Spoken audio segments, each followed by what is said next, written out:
Hi folks, this is Mr. MegaManFan. Like, share, comment, subscribe. You know all the things to do, but I wouldn't blame you if you didn't subscribe based on this video because maybe you don't like watching people unbox packages that they got in the mail.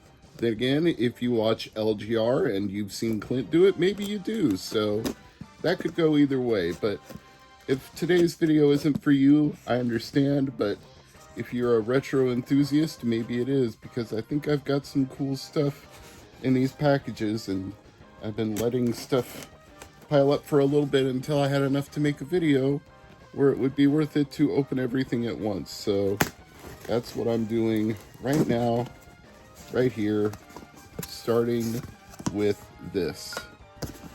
A box in a box, and another box, and a bunch of peanuts. A homebrew Atari 7800 device to allow you to play ROMs that predates the 7800 game drive made by Retro HQ. This one came with both a Pokey and a Yamaha chip and a power cable, and I believe you have to use an external power supply for the display, and that would be what this is right here. So the Atari H seller I got this from, his name is Aaron. Don't know if he wants me to use his full name, so I'll just say Aaron.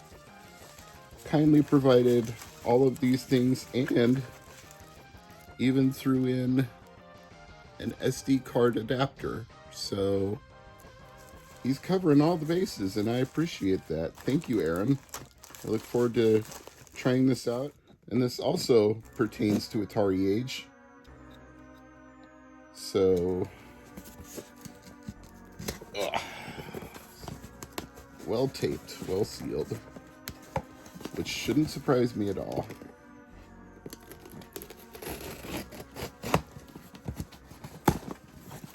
Okay. Might need to move an order slip out of the way first. The first item up is the Mega 7800 adapter, which will give you access to menu features in the 7800 game drive when you use a Sega Genesis pad with this particular adapter. So a very handy thing if you own a game drive. Unfortunately, Stone Age Gamer was sold out after I ordered mine, and there were only 7 left after Al at Atari Age sold his entire stock of game drives, but I managed to snag one of those 7, so I am very grateful to Al for that, and for shipping this out in a very expedited fashion so that I would be able to try that particular device with the game drive, and to make it worth his while and mine for getting it out so fast, I wanted to pick up some other things as well. The first one here is called Univores. It is a semi-obscure arcade game, and this is a port of it for Atari 7800. Made by the legend himself, Bob, aka Pac-Man Plus. As is this Atari 7800 Pac-Man Collection 40th Anniversary Edition. And if you've seen my game drive video, you may have already seen me playing this, because he made the ROM available when the boxed version was discontinued. But I made sure to pick up a boxed version because I'm a fan of Bob's, and I appreciate all the stuff that he's done. So, mad shout out to Bob for all his gaming knowledge and expertise that went into making Atari 7800 homebrew games. Whether they are currently available or discontinued, Bob is a true legend of the scene. This is Rockman 11. I was thinking about picking this up from PlayAsia, and I do like PlayAsia a lot. I highly recommend them. But the reason I went the eBay route was simply cost. This one was cheaper than a new copy, and I decided used was just as good as new to me in this case. I didn't need one that was brand new, because for me this is just a variant. I just wanted the Japanese packaging for the exact same game that I already own a US version of. Just something to add to my Mega Man collection. I'm sure that makes sense given my name is Mr. Mega Man Fan after all. You'd expect no less, right?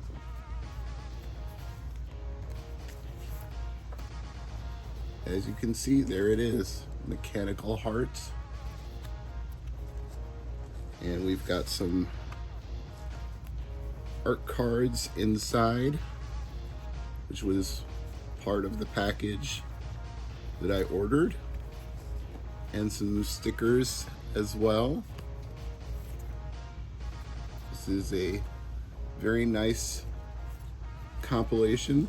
I think my favorite is this one right here, Mega Man, Roll, and Rush all having a picnic together. That's so charming. I really like that. And there's one more piece of artwork was in there. A single printed sheet.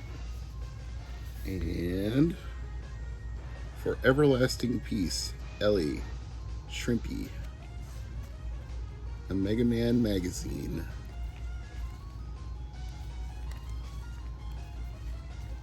This is really, really nice. Really premium.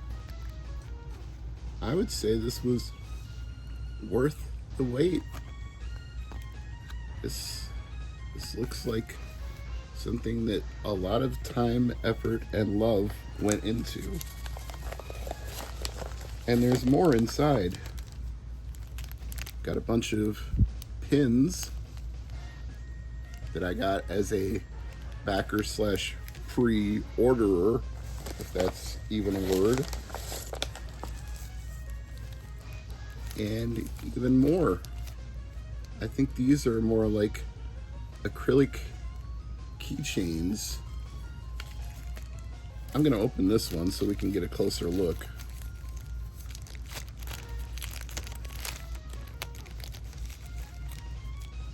Yeah, it's definitely got that acrylic keychain feel to it. These are super nice. Mechanical Heart, well done. You did a outstanding job on this set of Mega Man fan magazine items and collectibles. A copy of Game Informer magazine. That's not the most important thing we're gonna deal with in this mail call. I've also got some compact discs that I'll go ahead and open. These aren't from the mail, but they were sitting in the pile, so they're getting included. This one is Run the Jewels, which is LP and Killer Mike, right here, right now. And some might say, why buy a physical CD in 2023 when you can stream everything?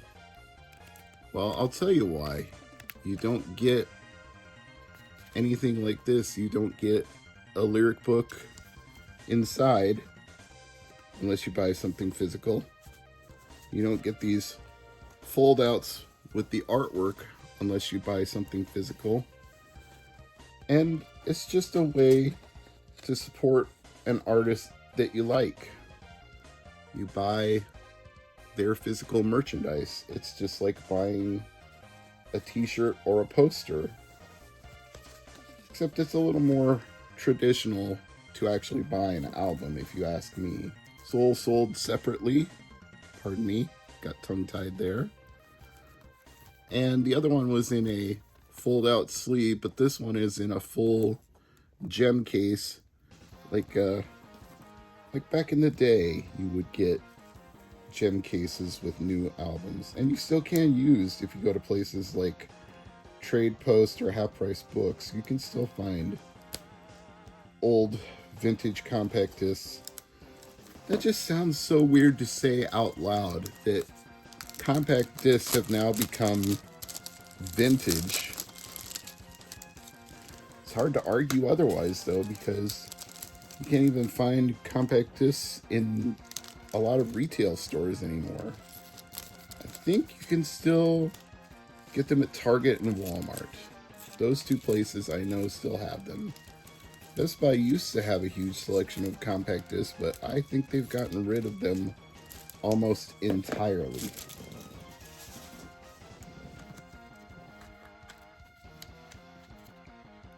And Freddie Gibbs is a really great rap artist, but I would also say he's very much not for the kids, rated M for mature, however you want to put it. But his album Pinata with Madlib is one of my favorite albums of modern times. I suppose the word genius is thrown around way too much, especially considering social media these days, but as producers go, Madlib is certainly right up there with the likes of Premier and Pete Rock. Now, this isn't rap, this is Volbeat. Outlaw Gentlemen and Shady Ladies. I'm a big fan of their, I would call it funk metal. They've definitely got more of a groove than some harder like thrash or speed metal groups, so I really enjoy Volbeat, and one of the songs by them that I really appreciate the most is on this album, so I decided to buy this album in particular. Feel the fire when she walks, Lola Montez beautiful, shady in a temper dame, blinding your eyes with a spider dance. Wherever she walks, she will be captivating all the men. There's a really good unofficial video. There's like a live performance of Lola Montez, but the unofficial video is almost better. I highly recommend it. You'll know you got the right one because it's got millions upon millions of views. We're getting closer to the end here. Oh, keeping with the theme, got a lot of Mega Man stuff today, and this is Mega Man Battle Network 3. And I'm gonna go ahead and open the actual shrink wrap on the record for a couple of reasons. One is that it's mine, I can do what I want with it. Two, I want to actually look at the record inside. 3, shrink wrap tends to do what it says over time. It shrinks. So if you leave things sealed, it can get damaged. But if you open the shrink wrap, there is much less chance of that happening. So let's get a look at this record. I believe this is one I bought from Ship to Shore. I think this color pattern might have been exclusive to that imprint. It looks good, don't you think? Look forward to playing this one later. I already opened the package, so you'll have to forgive me for not having the package to open on camera. But this is autographed by Jason Steele. If you know Charlie the Unicorn or Llamas with Hats, that's where this comes from. And there's also what he calls Pocket Mans, which is his parody of Pokemon. So let's go ahead and look at this Pocket Mans card. I guess I am unboxing something, even though I'm not unboxing the actual book. I'm unboxing the bonus that came with the book. We've got a bunch of stickers. The One True Moon is from Vulo, which I wish he would bring back. Vulo is pretty funny. Thank you for your purchase. Never forget the beauty and splendor of horses.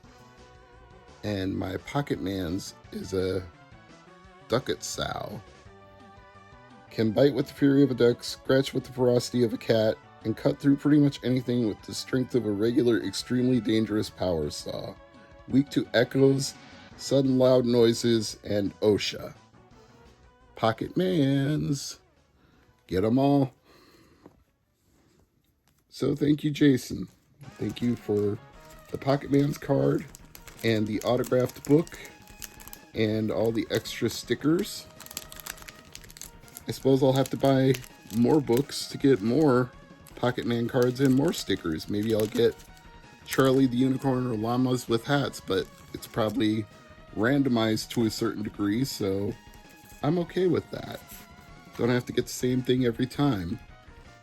And he did a really funny video roasting a review of this book because he's warned people it's about the existential dread of living. And somebody wrote a 1-star review on Amazon and said, not funny. And I won't explain the whole review. I'll just say that he warned people what the book was going to be about, and some people did not listen to him. And this is an album, speaking of rappers who sadly are no longer with us, the late great Tame One, who I used to have a small role in helping him with his career. And when I say small, I mean I ran his website for a year or two, and then my friend Kevin took it over after that. But I'm still friends with Tame's mom. Bought some stickers that she released after his passing of one of his graffiti designs, and I bought this record as well because I still love Tame. I've appreciated his music going all the way back to the days of the Artifacts. Unfortunately, his passing has dissolved some camaraderie there. I guess Elda Sensei and Tame One's mom are not necessarily on the same page about some things. Actually, we're not done. I've got one more thing to open that just came from FedEx. Something fun, I guess. Fun.com, so it says. Check that out.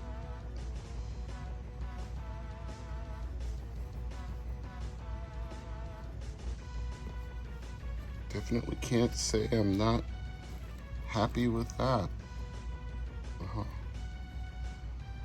Only problem is they're too pretty to wear. I wouldn't want to scuff them up. But yeah, that's it. That's everything.